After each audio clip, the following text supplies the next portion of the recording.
Hello everyone, my name is Super123 and today I'm going to see how quickly can I beat Pokemon Emerald with only a Mewtwo. Since you all loved my previous Emerald speedruns, let's do another with the main legendary of the Kanto region in a completely new environment for it. For lots of us growing up on Saturday morning cartoons, Mewtwo is actually the first Pokemon we would see, since it's the first Pokemon shown in the anime dub of the intro, which is a really interesting fact I found out while making this video. Obviously the best stat for Gen 1 Psychic type is Special Attack, so I will be looking to utilise that. But its attack stat is also pretty decent, being a base triple digit number. Thankfully I'm doing this run in Hoenn, as in the Kanto remakes its early level up move pool is worse, which is a bit odd when you think about how its environment changes its moveset.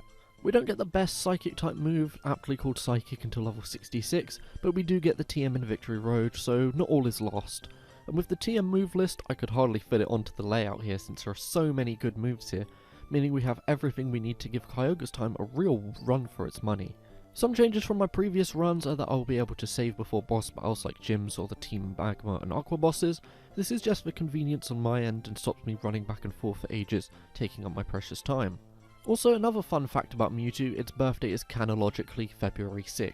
So if you share that birthday with Mewtwo, leave a comment, or just leave a comment in general, like the video if you enjoy, and without further ado, let's get into the challenge. So I picked Mewtwo up from the bag and named it Chippy, as I was really hungry and thinking about the chip shop at this time, which I did end up going to, and it was a wise decision indeed. Soaked in salt and vinegar, mwah, chef kiss, you can't go wrong. Our first major roadblock comes in the form as the very first real trainer battle on Route 102. He has a Poochyena, which is a dark type, a type which is unaffected by Psychic type moves. And since that's all we've got, we would just have to reduce the PP of our moves to be able to use Struggle.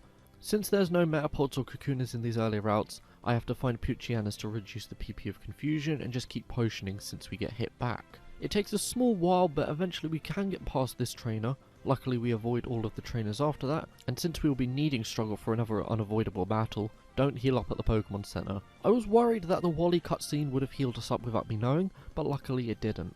With the power of Struggle we can get past the Team Aqua Grunt with the Poochyena, and that's all the mandatory trainers with Poochyenas, so we can actually heal now. I just realised I have to do this method with Latios and Latios too. I was going to do some really funny gag where I just slammed the table a couple times, but I tried that and unplugged the microphone and I think I almost broke everything, so I'm not going to do that anymore. Getting to Rustboro and we can finally heal and use real moves again, easily defeating the trainers in the gym since they all have Geodudes and they have really low special defense. This also helped trivialise the Rock Sand battle, and the fact that we got the move Barrier, which helped raise our defense, made this a lot easier. We almost one-shot the first Geodude, but did get the KO after it got confused and hid itself. Geodude 2 fell the exact same way as the first one after we set up a barrier preparing for the upcoming Nose Pass. Nose Pass was only difficult because it kept getting healed, but aside from the 2 potions Roxanne used and the Oran Berry that it ate, Barrier really helped me make it through this battle easily since its rock tombs were just like throwing pebbles. That's the first badge obtained, and now quickly to get the second one. Having a Psychic type of Legendary means I'm not scared for the Brawly battle in the slightest. Even with just a standard Psychic type I wouldn't be scared, but I get to use Mewtwo. But yeah, there's not a lot to see here. Meditite only survived since it's part Psychic type, but that was probably the easiest gym battle I'm ever going to have in any of these Legendary runs. I taught Mewtwo the TM from Rock Tomb, and that made the Team Aqua Grunts a lot easier as I don't have to use Struggle, and the rival battle was nothing too special either, so I'll just gloss over that.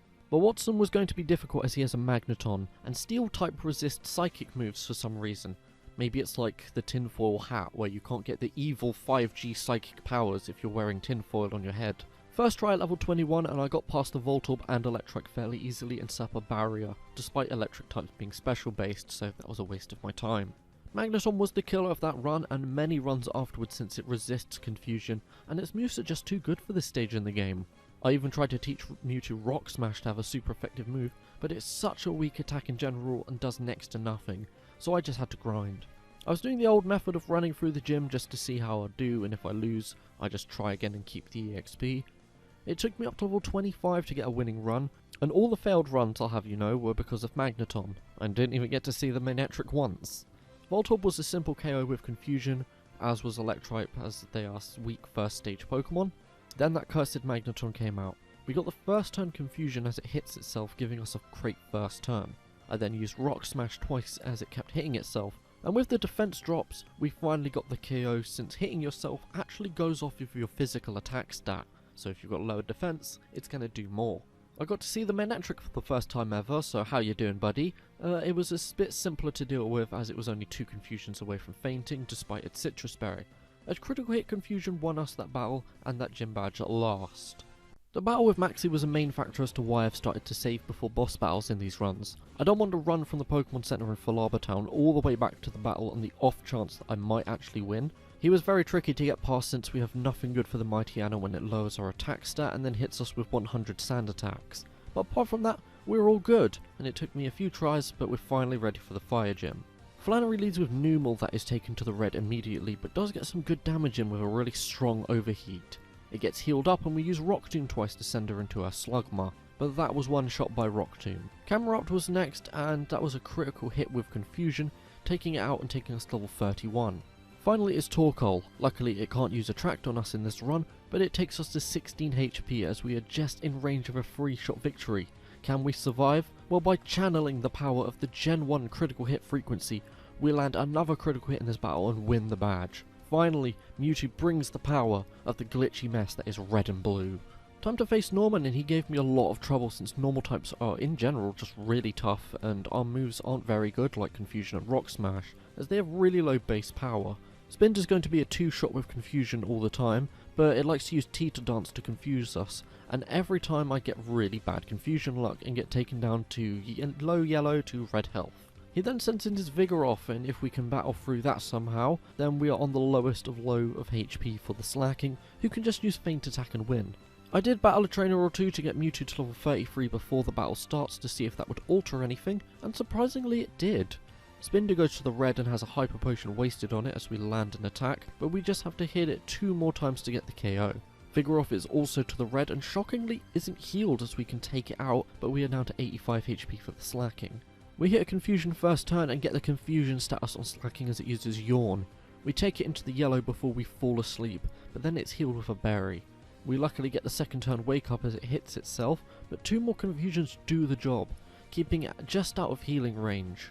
And now for the final member of his team, the Linoon. This time round we have more than enough health to deal with the last Pokemon, and we take it out easily, get the victory, and can finally carry on. Before fighting the Flying Gym, I went to Lily Cove to see the move deleter to remove Rock Smash since I won't be needing it anymore, and replaced it with Shockwave as it will be really helpful for the upcoming gym. I got a few levels on the way in the rival battle, and Team Aqua battle were no trouble at all, so no point showing that off. And because of this leveling and super effective move, Winona was a joke. Swablu was one shot with Shockwave, and I had to use Rock Tomb on Tropius since its part grass typing made electric moves not very effective, but we still beat it with a critical hit. Pelipper was overkill with a Shockwave, and Skarmory lived in the red, but a Sand Attack won't help it since Shockwave always lands. Winona's 2 Hyper Potions were also used in vain as her Ace Altaria is out. We have not much trouble before taking it out as we get more critical hits. I don't know why we're getting so many critical hits, but you know, I'm not complaining. So before taking on the Psychic Gym, I need to get something super effective for them and got the TM for Shadow Ball from Mount Pyre. It's going to be helpful in the Elite Four too, but the only downside is that Ghost is physical in Gen 3, so it won't go off our amazing special attack stat.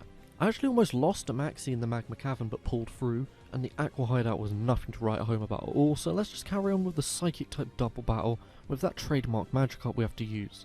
Embarrassingly, I got stuck in the gym because Mewtwo fainted to a Wobbuffet, and I was stuck with Magikarp, hoping for Struggle to pull me through, and just let me escape, please. I'm stuck. Wobbuffet has trapped me in the gym, and I can't get out! When I eventually got to the gym battle, I did lose my first and second attempts because I aimed for the Xatu, which was a learning curve, so I'm not too mad about that. At least I don't have to go through all of the gym again anymore. We could have actually won on that second try, but got KO'd by Xatu as the last Pokemon. I did raise Mewtwo to level 47 with rare candies, and got the winning run, which started as we used 2 Shadow Balls to take out the Claydol, as Xatu raises its specials with Calm Mind since Magikarp faints. Since Xatu raised its special defense, it means that we won't take it to the red with a Shockwave, but at least it means no Hyper Potions. We get hit by Confuse Ray, but still hit a Shockwave to beat Xatu, and now we are down to just Solrock and Lunatone, Ruby Sapphire style. We do go down to low health because of Confusion hacks, but snapped out, and a Shadow Ball was a critical hit one-shot on Solrock, and now it's a 1v1 with Lunatone. And then, because of course it did, the gods of Gen 1 allow us to land a critical hit on the Lunatone as well, and we win. I swear I'm not running a Gen 1 engine, I'm not running any cheats or anything, I'm just getting insane critical hit luck. Not much happened battle-wise during the epic Groudon v Kyogre section of the game, but we did get the TM for Brick Break from Sutopolis, which I thought would be pretty handy for the Elite Four. Okay, so, last gym battle time. This is going to be a tough one. Let's do this. Okay, love this was one shot, of course. Okay, maybe the Groudon will be a bit of a challenge. It's Dark type and that was also a one shot. Okay, Whiscash actually resists Shockwave, so it actually survives Confusion because it sets up Amnesia, but that doesn't really matter as we can keep pummeling it to knock it out with the help of some more critical hits. Celio is Shockwaved and survives in the red, but is healed with a Hyper Potion, but one more Shockwave and a Swift means it's Mewtwo v Kingdra.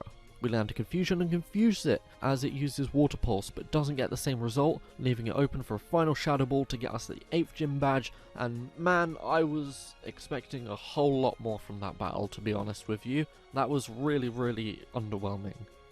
After dispatching of Wally with no real issues, we finally get the TM for Psychic in the Victory Road at last. The most powerful Psychic type TM, and we finally have access to it, and I told it over Confusion right away. I'm actually surprised our only Psychic move was Confusion for this long in the run. For the Elite Four, I was doing the method I used in my starter solo runs of beating up the Elite Four until I beat them all in a row. This could cause me to be really unlucky with the RNG, but overall it helps me figure out what I need to do and gain levels. Sydney is obviously going to be the worst to face since he has Dark types. His Mighty Anna starting off as Intimidate, meaning our attack is lowered and making Brick Break absolutely terrible. I lost this battle many times since we're basically stuck with Shockwave, since the Mighty Anna also lowers our accuracy with Sand Attack.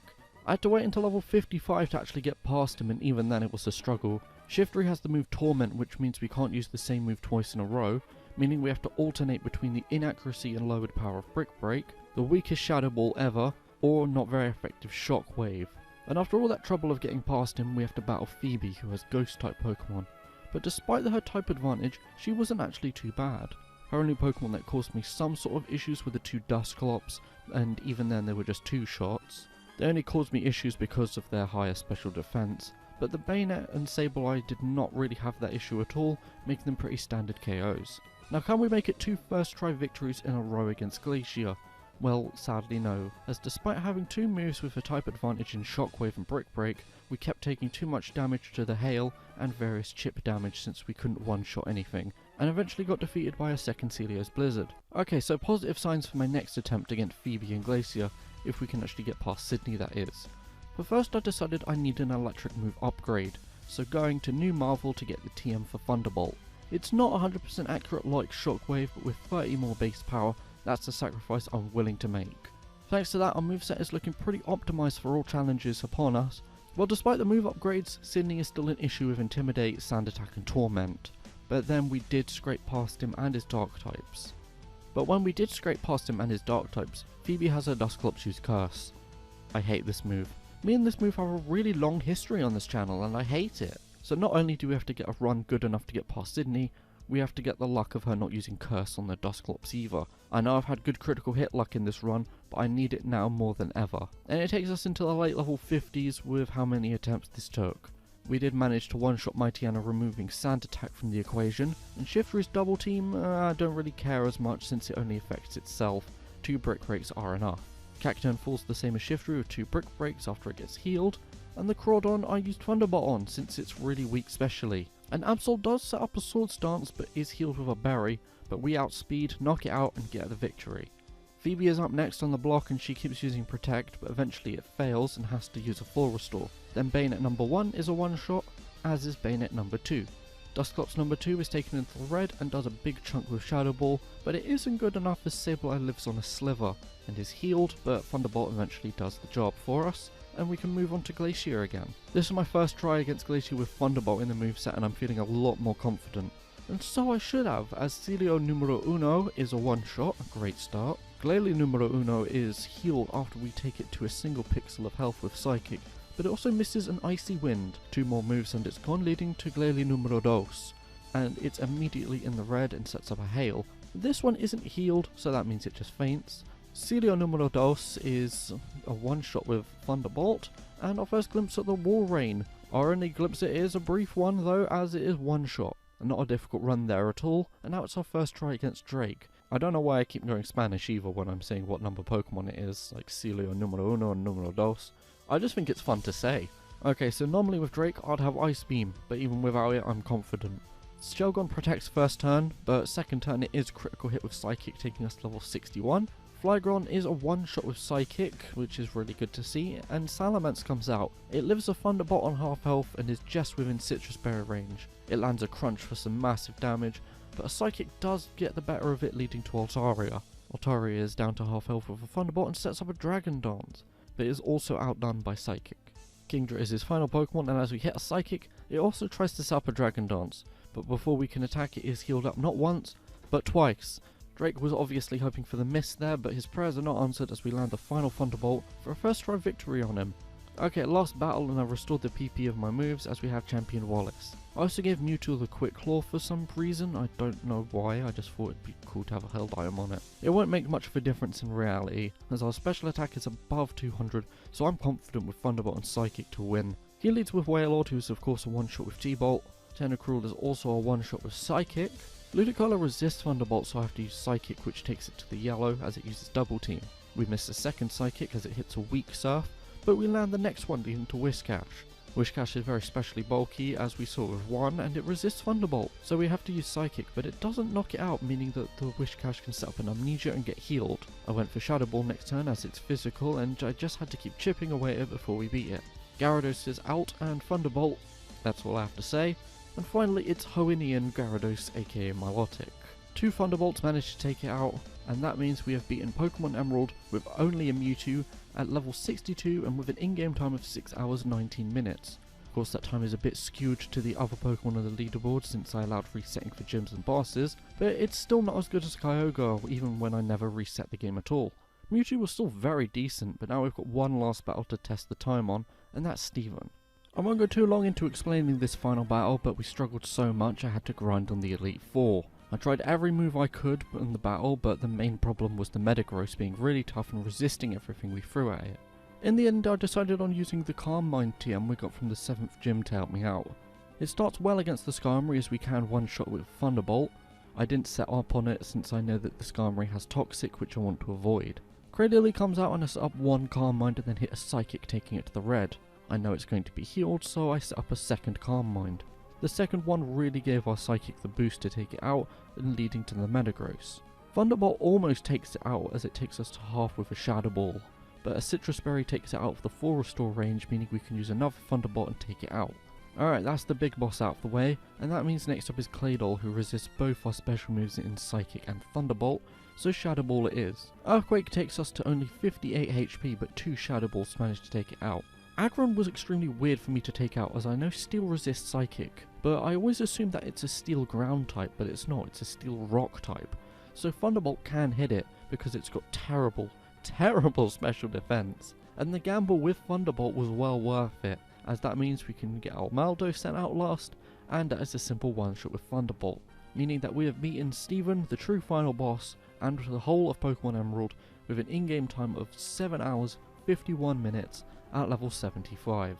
That was my first time using a Kanto legendary in these speedruns, and I think it made a really good account of itself. But on the leaderboard I will be putting it at the bottom. Yes, it had the second best time beating the Elite Four at, but it's also the first and only Pokemon I had to grind on the Elite Four with to beat Steven, and had the biggest gap between beating the champion and beating Steven, and also having the biggest level difference between the two as well. The start of the game was a bit annoying having to use Struggle, but we were really picked up in the mid to late game with scary amounts of critical hits. I swear it's like I'm playing on the Gen 1 engine for real. I'm definitely pointing at Sydney and Watson as the most annoying battles in this run for sure, but which legendary Pokemon would you like me to try and speedrun Pokemon Emerald with next? Maybe one of the Johto ones? Or maybe another Kanto Pokemon? Or maybe something from Hoenn? So do leave your suggestions in the comment section below for what Pokemon I should use next in these speedruns. If you did enjoy the video, leave a like, and I've also got other Pokemon Emerald speedruns. They are a lot of fun and some of my favourite videos to make. I also have a lot of other challenge runs that you can check here if you want something else to watch. And if you aren't subscribed around here and you've made it this far, why not subscribe? I mean, you've made it this far in the video, just do it. It's free and easy. My name is Super123, and I'll see you all in the next video.